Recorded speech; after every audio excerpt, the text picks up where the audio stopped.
How to add a recovery email to your Google or Gmail account.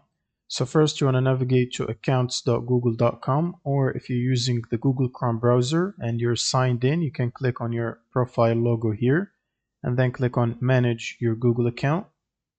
And then you want to go to security and sign in from the left panel.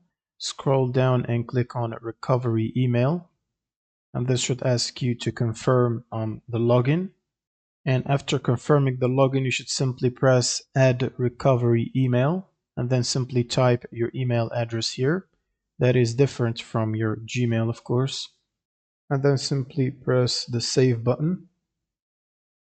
And they should send you a verification code to the email you've entered. You will need to type the verification code here and then click on verify to add it. And once you click on verify, it should say that the recovery email is verified and it's now added to your account. And that's pretty much it for this video. Subscribe if you find this helpful, and see you on the next one.